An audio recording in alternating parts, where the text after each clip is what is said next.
Tea. I have projects. Is it too hot? Yes. Let's do a podcast. Are you pups ready? Am I ready? No.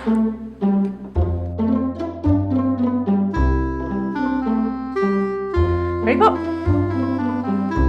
Hello, and welcome to the Once Upon a Corgi Podcast. This is episode 107. I am your human host, Gabby, and you can find me everywhere online as Gabigails and all my hand-dyed yarn at Once Upon a Corgi and onceuponacorgi.com.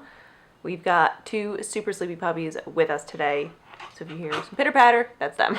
We are a Crafty Puppy Interrupted podcast coming to you from Southern Connecticut. Thank you to all returning viewers, and hello and welcome to all new viewers. Thank you so much for checking us out.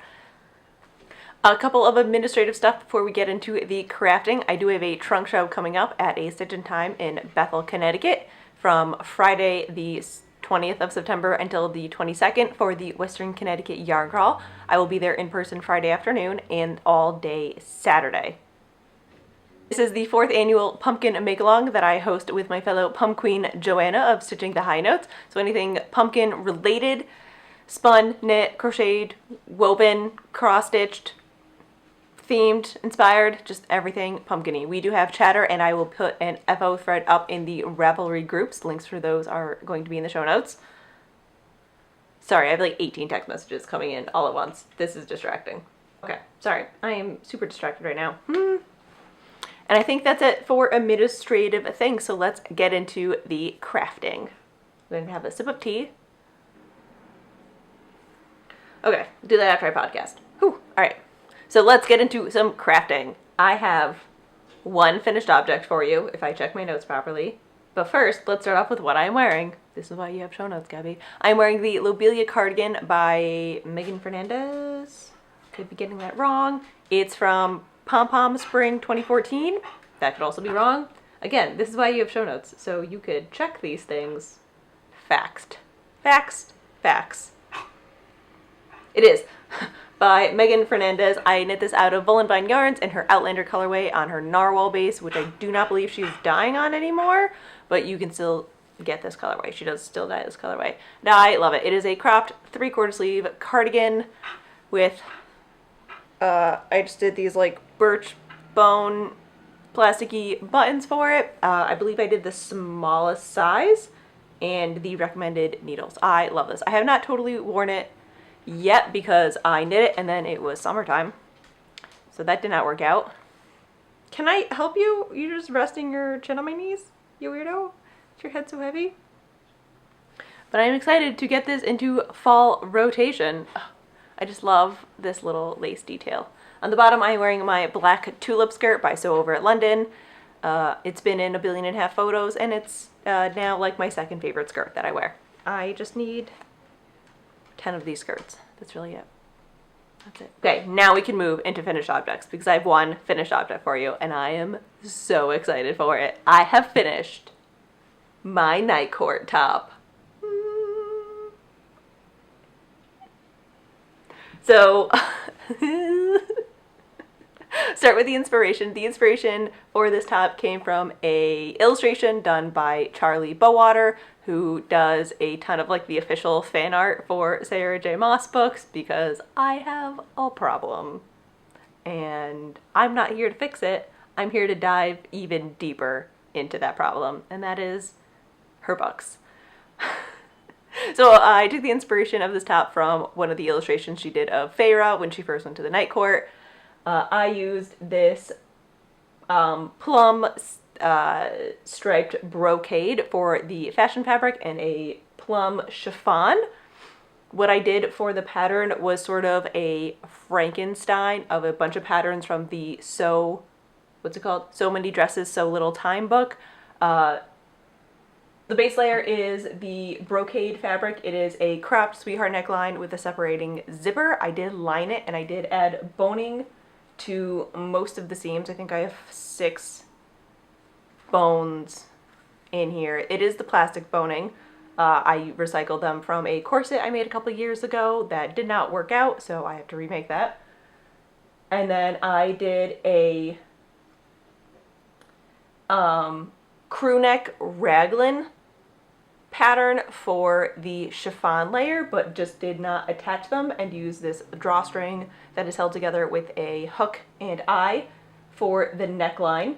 I did end up burning the edges of the chiffon. It is a polyester, so they just sort of clung together, but it does help the fraying, and I did not have to do 1,000 rolled hems, which I'm not very good at. I did a rolled hem for the neckline to finish that, and I did elastics on the ends of the sleeves just to kind of cinch them in but give me some movement still.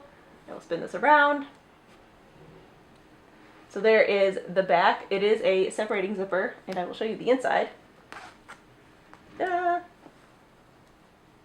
Oops, did I not take the basting stitches off of this? No, I did. Oh no, that's just the, we'll leave those. That's fine. So here is the fashion fabric by itself. Here's the inside. I just did a non-static satiny lining for the inside. Oh, that's cat hair. And then I attached the chiffon using the waistband. I did hand blind hem stitches for that, and I also did, I hand sewed the top edge down. There are some raw edges still. I will go back with some ribbons or bias tape to cover those at a later date, but I'm not too worried about it right now. It does fit really well. It's not too snug, but it's not too loose, and it drapes very nicely. The arms fit perfectly. It is my second attempt at a separating zipper, and I do have, I tried to make a little flap to cover it, which did not totally work, but once you have the chiffon over it, you barely see it. So there we go. There are some mistakes. There's some fraying going on with this whole situation. It's not the cleanest job, but it works, and it looks really good from afar. So I'm happy with it. I love it so much. I still have some like edges I have to finish up, but I'm happy. I'm so excited.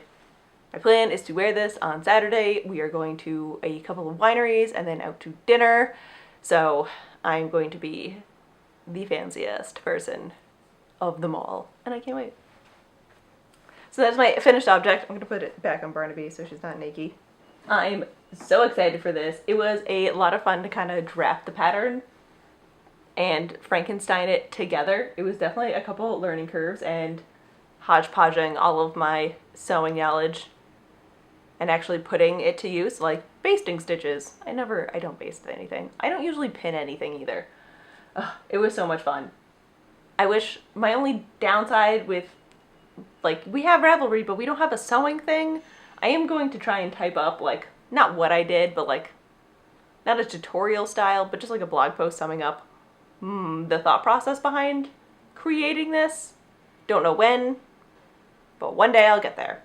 So that's my finished object, just in time for the weekend. I am recording this on September 12th, which is a day early. I usually record on Fridays, but because this weekend is pretty packed, we're gonna record this today on Thursday. And that will lead us straight into works in progress. I'm so excited. So to match this very subtle top that one can wear almost anywhere, I have decided to make a matching tulle skirt because I have no control. I basically dubbed this my Swan Along, and I think I'm going to start a make-along called the Swan Along. I've been watching Kristen's podcast with the Practical, and it makes a lot of sense, and I really do need to make some practical things, but the second somebody tells me I need to make something, which she did not, like nobody told me I should make practical clothing, all I can think of is I should probably do the opposite. If you know your 4 tendencies, I'm a rebel. Surprise! So, for my own Swan Along, I have made a sparkly star tulle skirt to match my night court top, because I can't. So this was another self-drafted pattern. This, surprisingly, I think this one had more hiccups than the top. It is, sorry Barnes, a crepe de chine lining layer. I went through, and I'm super proud of this, which you probably can't see. I switched from my rainbow thread to black thread on my serger. This is not hemmed. So I serged all of the seams for the lining layer, and I'm going to be pinking the edges for this sparkly tulle layer. I did a 2-inch elastic waistband. A Barnaby's waist is about 2.5 inches smaller than mine, and this waistband is actually an inch too big because apparently I don't know how to measure myself. So that's number one. I have to take it in a little bit. I think I'm just going to tack at the seam. There is a side seam here, so I think I'm just going to tack this in. That way, should I need to let it out, I can. It is elastic. It's pretty forgiving. So what I ended up doing was measuring my waist and then dividing that by 4 so I could cut this out on the fold, and adding about 2 inches, an inch and a half to the measurements. That way I could get this over my hips and cinch it in with the waistband. I didn't want it to be super gathered. So by doing that, I thought I was being super clever by taking about half an inch off of each side of the tulle, and that worked with the fact that it would fit my waist, but I couldn't get it over my hips or my shoulders. So because I already cut the fabric and I only bought 3 yards of this, I ended up making little gussets in the side seams, which you basically cannot see because it is a very busy fabric. So that was, hiccup number 1. I cut it too small, fixed it, easy peasy, tried it on, waistband was too big, we were gonna fix that, and then it was just too late for me to be thinking, and I wasn't, and I put my iron on way too hot, and I went to go iron down the little gathers because I always have the fear that if it poofs out, it's gonna make my hips look way bigger than they are. They're not big, but they're definitely larger than my waist, because that's how hips work. And I ended up melting a tiny little patch of the chiffon there. It is polyester. It's not the best material, but it's super pretty. So my plan with this, because it is in the back and it's holding up pretty well and it's a very busy pattern, is I'm just going to cut out a little patch and hand stitch that on. No one will be the wiser. Again, I'm hoping to write up a separate blog post or something about this using all my measurements, how I got to everything. I did cut out pattern pieces for both the top and the skirt out of Architect's tracing paper. I just got on Amazon like years ago in college. The only thing I have left to do on the skirt is hem it, and I do have about, I probably use 1.5 yards, maybe 2 yards for this skirt. It is a maxi skirt. I measured it to 44 inches from my waist to the floor, allowing myself about 1 inch of seam allowance. I did the seam pretty small up here, as you can see. So I probably have about 1 inch that I have to hem on the bottom. I do plan on wearing these with heels most of the time, so I don't need to hem it too much. What was I saying? Oh, I bought a ton of the Crepe de Chine fabric. So my plan is to make a plain black, I think half maxi circle skirt to wear with this top, because I would like to wear this top to a wedding we are going to in October, and I don't want to wear a sparkly tulle skirt to someone else's wedding. But if I just wear a plain black skirt, I think that would look very nice. And it's October, and it's October 13th, so it's a little spooky. It's on a Friday, but we can't win them all. So this is my swan along. Yeah, I'm gonna have a swan along. All right, I got a little too excited about maxi skirts and tulle. So yeah, I'm gonna have a swan along. I think it's gonna go on for the rest of the year, because then I figured like New Year's is a good time for people to wear their swanning outfits. I'm excited. I have been working on other things. I swear. Don't give me that look, Audrey. It is hilarious and I'm funny. On to things besides tulle skirts. I have made a serious dent in my Marettimo, and this is a pattern by Kaylin Hunter. I am knitting this out of Bad Wolf Girl Studios Haggard colorway and a one-of-a-kind Galaxy colorway on her sparkle sock and Superwash Merino 75/25 merino nylon. And I am on my first sleeve. So here she is, covered in dog hair. Haggard is the main body and the one-of-a-kind colorway is the lace, and I just did a little bit of Nightmares +10 for contrast color 2. I think you only need like 90 yards of that. I'm about halfway through the sleeve bit before I add the lace. I'm knitting this on a size 3 Addy Lace Turbos. I am doing the smallest size. She does say each pattern has like 5 to 7 inches of positive ease, which is more positive ease than I usually do, but I think doing the smallest size and using the same needles, I have a little bit tighter of a gauge. It will be more of a like 2 to 4 inches positive ease. Maybe. I didn't do the math, so we'll find out when I block this. I love this yarn so much. I am alternating skeins because it is hand dyed, and I've been doing the helical knitting. I just love this colorway so much. It is part of my red Rhinebeck, where all my sweaters will be red this year, minus the Baudelaire crop, but the collar's red, so it counts because I'm making up the rules.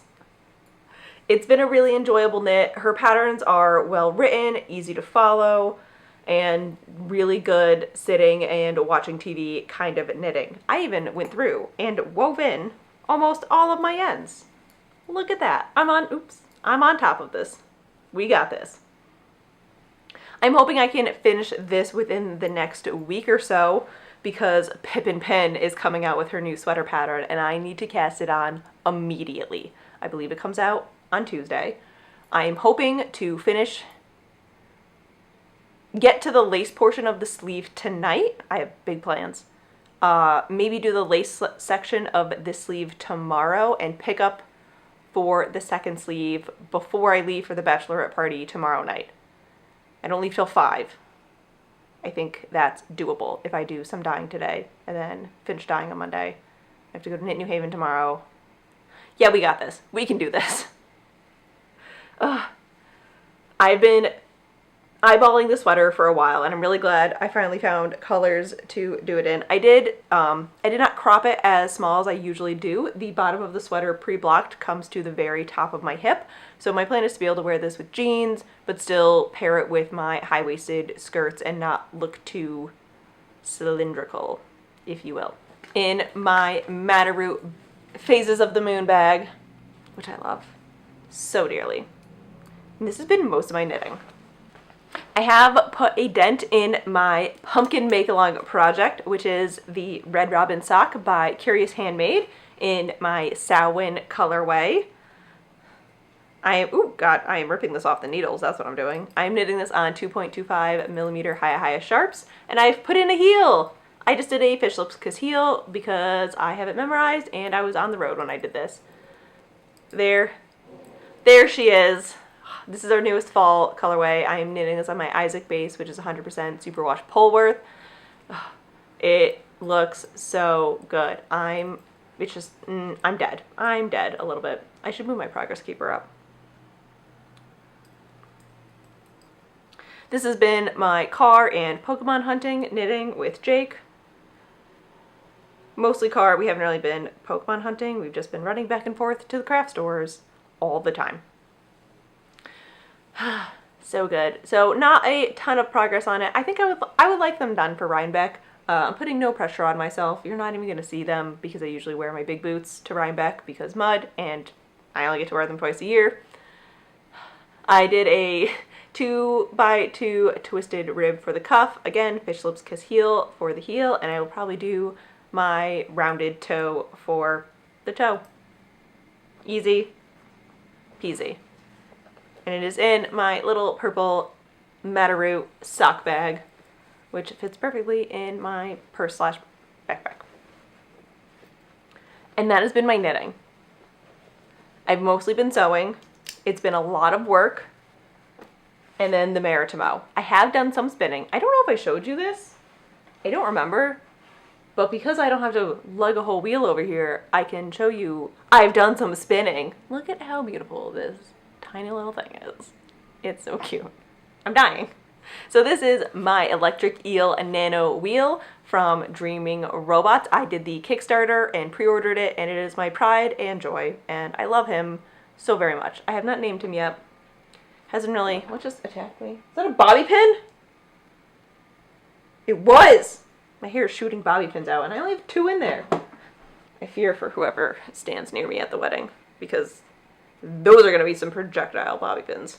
Where was I? Yes, so I have started spinning my Illyrian wings. This is a fiber bat from Classy Squid Fiber Co. I will put a link to her website in the show notes.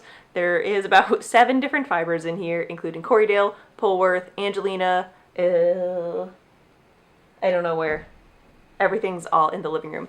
So what I did, I had 3 bats. I split each bat into 3 nests, and then I took 1 nest from each bat, and I will spin one of those nests onto a bobbin until I have 3 bobbins, and then I will ply those bobbins together. So then a little bit from each bat is getting plied with the others, so there's not too much. There's a distribution of dye lots, if you will. So this is bobbin number 1. It is finished.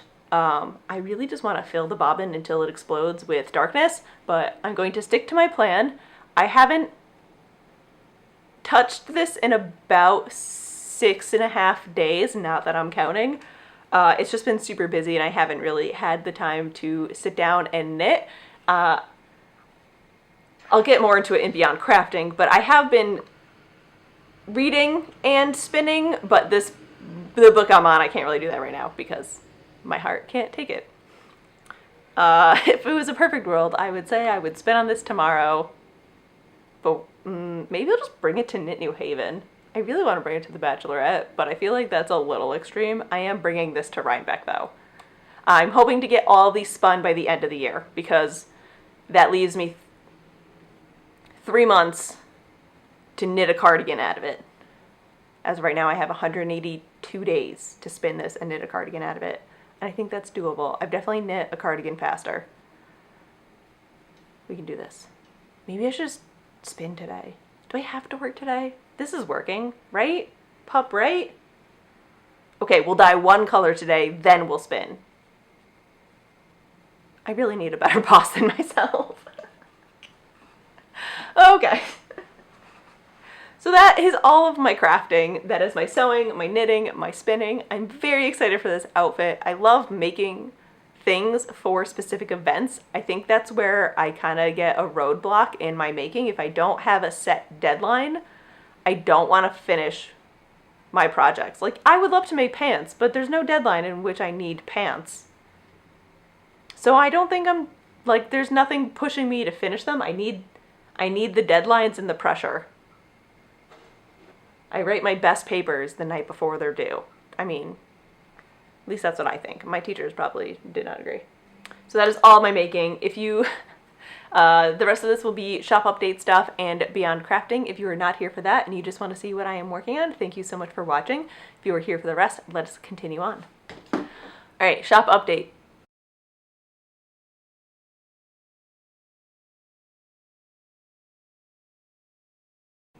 What else do I have? The Baudelaire crop top kits will be coming down on Saturday morning, as will the pre-orders for all of our fall colorways, so then I can dye those up within the next week or so and get those shipped out to you before October. And September 15th is going to be the pre-order for our last yarn club of the year, and that will be the Beetle and the Bard Yarn Club. It is 3 colors inspired by the Wizard children's book, The Beetle and the Bard from Harry Potter. I'm super excited. I love it. I wanted to do a Harry Potter yarn club, but it's kind of hard to narrow that down when there's 7 books. So I've never dyed anything based off of just those stories, and I'm super excited to do that. That is our last yarn club of 2019. It has been an amazing yarn club year. We have the last skein of the Office Yarn Club going out on Monday. And I'm just so excited for it to get to people. I don't have any plans for 2020 yarn clubs, mostly because the first 3 months are going to be pure matrimonial chaos. So we'll see what happens after that. You can find everything on our website at onceuponacorgi.com, and you can sign up for our newsletter there, and that will give you weekly to bi-weekly updates on what we're doing. With that, we have Beyond Crafting. Let's do books and then other information.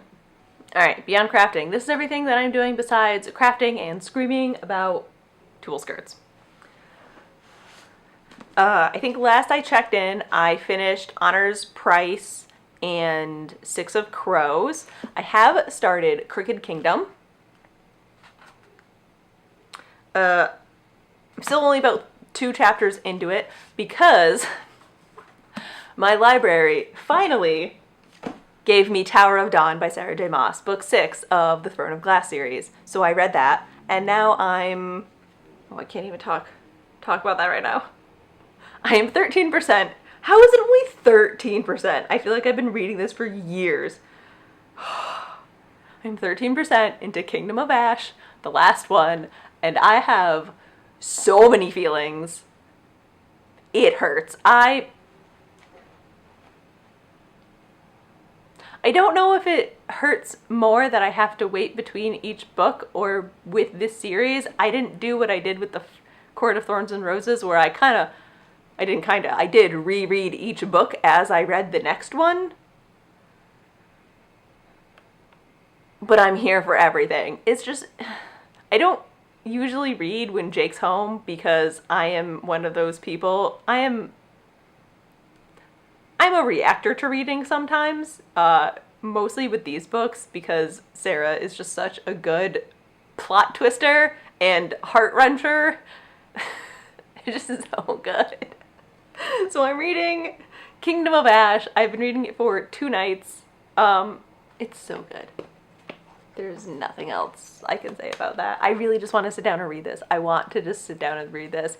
Thankfully, a new lovely friend has been sending me the Kindle copies of Kingdom of Ash, and I believe she sent me one more of a Throne of Glass one. I don't remember which one because I'm still like number 13 on the list. Or no, I think I'm number 6 now on the list for the library. So thank you so much. You have saved my soul. So that is what I've been reading. It's all I can think about. It's, again, I have not been so enthralled with an author since Harry Potter. Maybe Lord of the Rings, but like I wasn't waiting for Lord of the Rings to do things because that was in the early 2000s and there was nothing else coming out about it. So that is what I have been reading. Getting dry mouth just thinking about it. And beyond reading, it has just been a lot of wedding things. Surprise! So we are making our invitations. By making, I mean like we are physically making the invitations. And it's not really a secret anymore. So I think I can say this. Most of the people who talk to me and watch this already know what they are. So we are making dragon eggs for our wedding invitations. All of our information is on our website. So Jake had the thought that why print it all out on paper when we could just tell them the date when they need to tell us they're going by and send them to our website. And we'll send them dragon eggs because it is a Game of Thrones, Lord of the Rings, Harry Potter themed nerdy fantasy wedding because we're nerds. So that means for the past month, we have been getting eggs, blowing the insides out of said eggs, rolling up teeny tiny little pieces of parchment to put in eggs, spackling eggs, and then sanding eggs. So I'm now a professional egg sander, in case anybody needed me to spackle their chicken eggs for them. These ones have the invitations in there. You probably can't hear that. And these are the next round ready to be painted. So we are painting them to look like dragon eggs. And that has been my life. I've also eaten way more eggs in this past month than in my entire life combined, I'm pretty sure. I just can't wait to never eat another egg again. I've also made a ton of banana bread. It's just banana bread because I also have a ton of bananas. So that is what we have been doing, and it's been so, like, my living room is just covered in yarn and eggs, which is the weirdest combination of things. We've also gotten a lot of weird looks from our neighbors while we're outside, and they just sort of like, hey, what are you painting? Eggs. The end. So that has been our main wedding prep stuff. All of the like little things that we've had to do are kind of set for now. I panic made 6 centerpieces, so that's good. Now we only have to make 6 more. but I have to get all the materials to make those. That's fine. And it's just been a lot of like weird limbo-y things. Yeah, it's just been a weird limbo time. I don't want to say too much of anything until we have some set dates ready to go, because without those, this doesn't seem quite set in stone yet. Yeah. Just, it's been a lot of reading and a lot of eggs and so much prep. We have the trunk show prep that we're doing, and then immediately after that we have to start the India Untangled prep, all while doing the advent calendars, which I'm super excited about. Another component came in this week and I just screamed for about 20 minutes solid. And then New England Fiber Festival, shipping out the advent calendars, and then we're doing a little mini trunk show at Knit New Haven in November for their 10th anniversary, and we're going to do our Christmas trunk show at Knitty City the 21st and 22nd of December. This is all shop stuff, not beyond crafting. But yeah, everything's piling up pretty quickly. Did I mention I have 182 days until this wedding?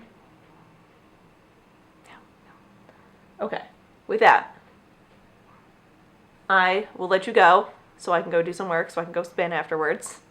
Thank you so much for watching. Again, you can find me everywhere online as Gabigails and on my hand-dyed yarn at Once Upon a Corgi. If you'd like to join our swan along, please do. And if you have anything pumpkin making related, please join our pumpkin make along. I will see you guys next week. Bye.